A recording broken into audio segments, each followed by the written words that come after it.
Maho, Ali Rıza emmimin çarşamların içinde ne işi vardır? Vallahi bir şey anlamamışım.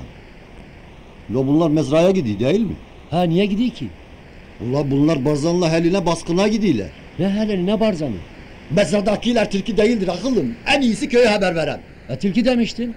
Ne tilkisi lo? Çoban gelmişse çoban gidersin. Aynı benim gibi.